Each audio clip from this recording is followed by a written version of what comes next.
estamos no mês de Kardec. Outubro, dia 3 de outubro, é a data que marca o nascimento de Kardec. 3 de outubro de 1804. Então, nós estamos hoje no dia 5 de outubro, faz 2 dias que comemoramos o aniversário de Kardec. E Kardec veio trazer para nós a doutrina espírita para justamente marcar uma nova relação das pessoas com a religião. Uma nova relação, uma relação concreta, uma relação prática, uma relação de mudança de vida. Porque até então, até o advento do Espiritismo, isso ficava um pouco vago para as pessoas, porque acreditavam que poderiam ter um comportamento religioso, uma atividade religiosa, uma crença religiosa mal traduzida por fé, sem que necessariamente precisassem mudar de vida. Aliás, essa foi uma luta muito grande, traduzida num livro, até trouxe aqui para vocês verem, do grande romancista russo, Leon Tolstói, O Reino de Deus está em vós. E o Tolstói, nesse livro, o Tolstói, no finalzinho da vida, ele escreveu vários romances mundialmente famosos, mas no finalzinho da vida ele tornou-se um grande cristão, um fervoroso cristão, mas daqueles cristãos contestadores, não contestadores absurdos, mas contestadores da moral religiosa da época, ou seja, aquelas pessoas que têm uma religião superficial, uma religião de fachada, mas não mudam a vida. A religião não produz resultados na vida das pessoas. E o Tolstói deixa bem claro nesse livro que a religião, ele fala da nossa relação até então com o cristianismo, é aquela relação de assumir uma religião, adotar uma religião, sem que para isso seja necessário mudar de vida. E ele se insurge em relação a isso, e ele foi inclusive excomungado pela Igreja Ortodoxa Russa. Ele acabou se isolando, desencarnou isolado, porque ele foi banido, esse livro foi proibido, ficou 100 anos proibido esse livro, porque justamente vinha revolucionar. Agora, que revolução é essa a qual Tolstói se referia? A mesma revolução que Kardec trouxe para nós. A religião tem que transformar as nossas vidas. Não adianta você ter uma religião, você tem religião, você é espírita, você é católico, e o que mudou na sua vida? Mudou na minha vida é que toda quarta-feira às 8 horas eu vou no centro. É isso que mudou a vida? Quer dizer, essa é a função da religião nas nossas vidas? Arrumar mais um compromisso semanal? Fazer a gente acordar num domingo de manhã, fazer dormir mais tarde, quarta-feira, perder a novela das 8 na quarta-feira? Não é essa a função da religião. A função da religião é transformar as nossas vidas. Eu tenho que ser uma pessoa antes da religião e outra pessoa depois da religião. Então, é essa expressão que é extremamente importante e precisa ser analisada, porque nós temos hoje justamente essa definição, como eu disse, da definição da fé, da nossa crença que a gente acha que é fé, porque a fé é realmente o que transforma. A crença que nós temos é o que informa. Então, nós temos muitas informações. Nós temos informações que existe Deus, nós temos informação, nós espíritas principalmente, nós temos informação da sobrevivência da alma. Nós somos informados que existe uma lei de ação e reação, o karma, que eu vou assumir as consequências de tudo que eu faço aqui na Terra, que eu devo amar o meu semelhante, que eu devo praticar a caridade. Nós estamos informados de tudo isso. Com certeza não falei novidade para ninguém. Não é nenhuma surpresa isso que eu falei, não é um conhecimento limitado aos grandes pesquisadores, aos grandes estudiosos da doutrina espírita. Não, é uma informação comum a todos. Agora, essa informação ainda não virou transformação. As nossas vidas ainda não são pautadas por essas informações. Comparando, é mais ou menos como o tal do maço do cigarro. Quem tiver a curiosidade de olhar um maço de cigarro, vai ver que tem lá, na parte da frente, uma tarja preta dizendo que esse produto é tóxico, não sei o quê. Aí vira, o fundo, aquela imagem horrível, né? Um pé gangrenado, é um cidadão na UTI, com a família chorando em volta, um feto abortado. Então, essa é uma informação. Olha, o cigarro causa tudo isso aí. Tá, alguém deixou de fumar por causa disso? Não, o cara compra o cigarro, alguns põem um papelzinho, não tampa, não olha. Aí quando olha, é do pé gangrenado, não, do gangrena não, me dá um outro que é do enfisema, me dá aquele do enfisema lá, que troca, né? O cara não quer ver o da gangrena, pega o do enfisema, pega... Então, continua fumando, mas está informado, mas não está transformado.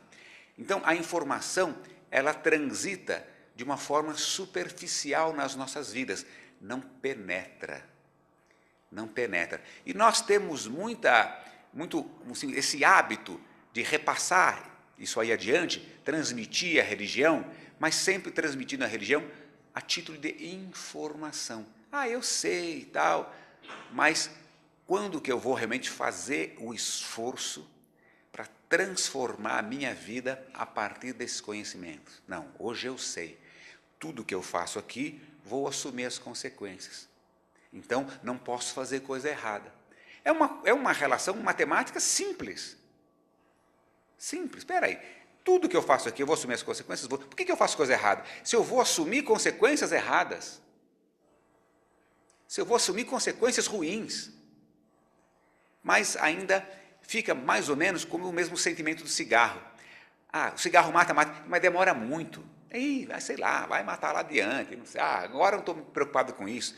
Tem muita gente que conhece a lei da reencarnação, aí tem uma relação de ódio com uma pessoa, aí você fala, fulano, você não vai perdoar o Beltrano? Ah, não, nessa encarnação? Não.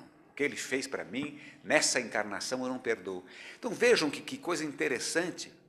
Sabe que está cometendo um equívoco e remete para a próxima encarnação a solução. Por quê? Ah, porque a próxima encarnação está longe. Ah, eu nem sei se eu chego lá, sei lá que vai ter, que não vai ter, isso aí depois eu vejo. Então vejam como é superficial esse conhecimento. Se nós tivéssemos certeza absoluta, não, espera aí, eu tenho uma relação ruim com essa pessoa, uma relação de ódio, uma relação... Puxa vida, não posso sair dessa encarnação desse jeito. Eu não posso. Eu, particularmente, eu não consigo passar um dia com algum problema. Aquilo começa a ficar na minha cabeça, e eu já houve situação de eu levantar da cama, ligar para o fulano, pô, aquele negócio que eu falei para você, pô, me desculpa. Eu estava nervoso, não queria falar, falei sem querer, não era bem isso que eu queria dizer. Não consigo dormir um dia. Tem gente que empurra para outra encarnação. Então, o que é isso? É justamente essa falta de compreensão do caráter da religião nas nossas vidas, da importância da religião nas nossas vidas e da missão, digamos assim, da fé. A fé, por isso que o Evangelho fala, se tivesses fé do tamanho de um grão de mostarda, dirias para a montanha, mova-se, daí a montanha se moveria. Ou seja, mostrando o tamanho da fé, o que a fé pode transformar. Então, vamos dizer, essa é a nossa busca de transformar essa informação em fé, na fé real. Nós costumamos dizer a fé raciocinada. Na minha opinião, é uma espécie de redundância, porque fé é razão. A fé já pressupõe, quando se fala em fé, a gente já está pressupondo que passou pela razão, senão não é fé. Ah, não passou pela razão, não é fé, e não se sustenta. Se não passa pela razão, não aguenta um apelo qualquer, não aguenta uma briga, não aguenta. Só quando realmente passa pela razão, eu passo a incorporar no meu dia a dia, nos meus hábitos. Passa a fazer parte da minha personalidade, porque eu assimilei racionalmente. E quando a gente fala racionalmente, não é uma coisa material, cerebral. A razão é o espírito. Quando Kardec estava desenvolvendo o livro dos espíritos, fez essa pergunta aos espíritos mentores: o que é o espírito? E eles responderam: é o princípio inteligente da criação. A inteligência é do espírito. Então, quando nós assimilamos algo racionalmente, somos nós espíritos que estamos assimilando. Não é a massa cinzenta, é o espírito. Então, quando o espírito assimila os conhecimentos da vida, da natureza, as leis de Deus, não são postulados religiosos entregues assim de cima para baixo por alguém. Por isso que a doutrina não é kardecista, é espiritismo, é a doutrina dos espíritos, a nossa doutrina. É a lei da vida, não é algo que alguém disse, que alguém pensava, eu sigo o fulano, eu gosto dos pensamentos do Beltrano, eu citei a questão política, eu voto no fulano porque eu gosto das ideias dele. Não, não é a ideia de um, ideia de outro, não é a ideia de Kardec, são as leis da vida, são as leis que regem a natureza. Como tem as leis da física, as leis da química, da biologia, tem as leis do espírito, do mesmo jeito, todas elas criadas por Deus. Todas elas criadas por Deus. Não é uma coisa que está... Não, isso é coisa de religião. Isso não se explica, a religião não se discute. A gente até pode fazer um teste, eu já fiz e tenho espalhado esse desafio, porque tem 3 coisas que as pessoas falam, olha, não se discute religião, futebol e política. Não é verdade. Eu já fiz esse teste. Eu peguei uma camisa do Corinthians, pus numa mesa, peguei uma camisa do Palmeiras, pus do lado, na mesma mesa. Aí sentei numa cadeira na frente e fiquei esperando. Falei, não, vai dar briga, lógico. Futebol é uma coisa louca, vão brigar. Passou o tempo, as camisas não brigaram. Aí fiquei com essa dúvida, será? Mas será que é só no futebol? Não, peraí. Não. Então vamos para a política. Peguei o estatuto de um partido, coloquei. Peguei o estatuto de outro partido e coloquei do lado. Falei, agora vai dar problema. Aí sentei e fiquei esperando. Também não deu briga. Também não deu briga. Não, agora a religião vai dar problema. Aí peguei um livro do Candomblé, peguei o Evangelho segundo o Espiritismo, a Bíblia evangélica, coloquei junto, agora vão se pegar. Fiquei observando, não brigaram. Eu cheguei à conclusão que o problema não é a religião, não é o futebol e não é a política. O problema é o ser humano, que se recusa a conversar, a dialogar, a estudar, a entender. Então quer brigar, como os animais. Os animais são assim, eles não têm o quê? Raciocínio. O animal não raciocina. Ele tem instintos. Tem gente que acha, não, você fala isso porque você não conhece o meu cachorro pensa, fala, conversa. Tem gente que fala com o cachorro, dá bom dia, todas essas coisas. O problema não é dar bom dia para o cachorro. O problema é o cachorro responder. Aí, quem briga por causa disso, não usa os... Oi? Tem. São os nossos irmãozinhos. São nossos irmãozinhos, mas a gente não pode inverter. Então, quem briga, age como um animal. Ou seja, está usando da coluna vertebral para baixo só. Não usa a razão. Porque se usar a razão, vai estudar, vai entender. E voltando, limitando a coisa à religião, quando a gente fala que não discute com os outros, infelizmente, a gente está falando para nós também. Olha, não discute com os outros, não estuda, não pensa. Olha, não raciocina, isso é coisa de Deus. Isso é coisa de Deus. Então, você tem simplesmente que aceitar e pronto. Não tem. Chega uma criança e fala, hoje você não vai sair. Por quê? Por que não? O que a criança fala? Quem tem filho sabe como é a resposta da criança na hora. Porque não é resposta. Porque não é resposta. E realmente a sabedoria da criança é fantástica nesse sentido. Porque não é resposta. Olha, você não vai sair por quê? Porque está muito tarde, porque está garoando, porque eu estou preocupado com a questão de segurança, não vou poder buscar você. Olha, amanhã você tem prova, você tem que estudar. Eu vou dar uma razão para ela. Eu vou explicar para ela. Olha, tem uma razão de ser. Hoje é quarta-feira, você está ainda tendo aula. Espera chegar na sexta ou no sábado, que é o dia de lazer, é o seu final de semana. Tá, você entendeu? Ah, tá, eu entendi, não concordo, mas entendeu. Então não é simplesmente porque não. E quando a gente remete as coisas de Deus a esse porque não, intimamente fica gritando esse negócio, porque não é resposta. Então a religião acaba sempre passando superficialmente pelas nossas vidas. Aí não muda o comportamento. não transforma a postura. Porque é algo, como dizia o Tolstói, é algo que a gente acredita, acaba acreditando que pode ter sem mudar de vida. Você pode ser religioso sem se incomodar. E a religião veio para incomodar. Como Jesus mesmo falava no Evangelho, eu não vim trazer a paz, mas a divisão, a espada, a luta. A religião tem que trazer luta, inquietação, perturbação, no bom sentido. Se você está vivendo bem, não, estou no sossego, estou tranquilo, está errado. É que nem numa empresa. Tenta ser contratado por uma empresa, ganhar lá 4, 5 mil reais. Aí como é que é o seu trabalho? Não, que mó moleza, não faço nada. Não tem problema nenhum aqui, eu fico aqui, chego cedo, leio jornal, entro na internet, aí saio para almoçar, 2, 3 horas de almoço, volto às 5, vou embora. Esse emprego aqui é uma maravilha. Tem alguma coisa errada, você não vai durar uma semana nesse emprego. Patrão nenhum contrata uma pessoa para não fazer nada.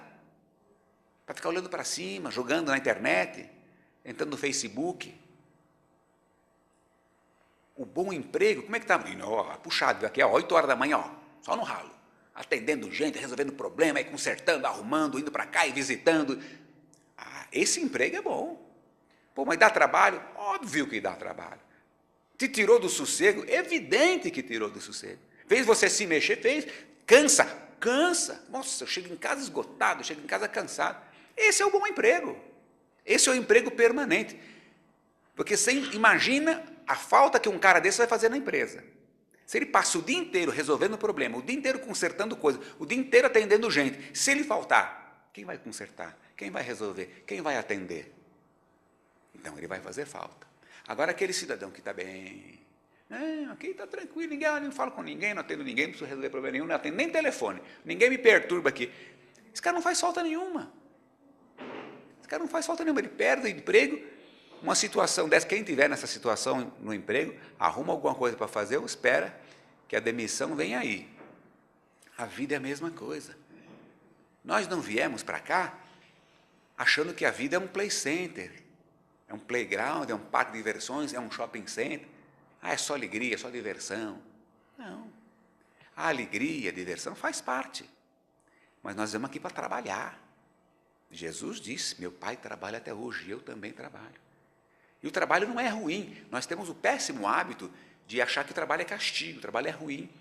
Agora o Brasil está discutindo essa coisa da reforma da Previdência, é uma loucura. As pessoas ficam desesperadas. Então quer dizer que eu vou ter que trabalhar até os... Isso é um castigo.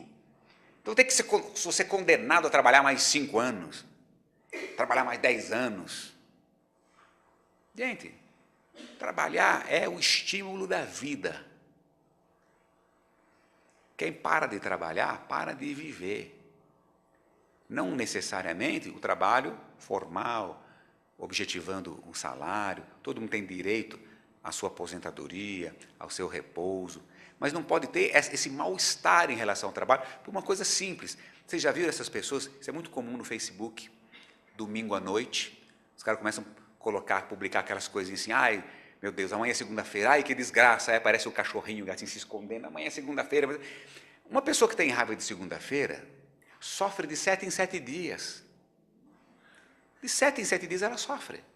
Porque de 7 em 7 dias tem segunda-feira. O que eu posso fazer? Quantas e quantas vezes a gente se pega, bem que a semana podia começar na terça, né? Podia começar na terça e acabar na quinta, que nem semana de deputado, né? Terça, quarta e quinta só. Então a gente fica com inveja desses caras, inveja de quem trabalha pouco. Então, são esses valores que nós temos que rever. São esses valores que o Espiritismo veio trazer quando Jesus se referiu à doutrina, falando que nos mandaria o Consolador prometido. Esse é o caráter da consolação. Veio resolver todos os nossos problemas? Não. Mas veio mostrar que esses problemas não são castigos, não são razões de sofrimento, são desafios. Como no cidadão da empresa que eu falei, como numa escola. Uma criança não pode sofrer porque tem prova de 2 em 2 meses na escola. A prova é um castigo. Não é. A prova é a ferramenta do aprendizado. Escola sem prova não ensina ninguém. Se você for colocar um filho numa escola, se a criança for, o que a criança quer? O que a criança olha numa escola, quando ela vai escolher a escola com os pais?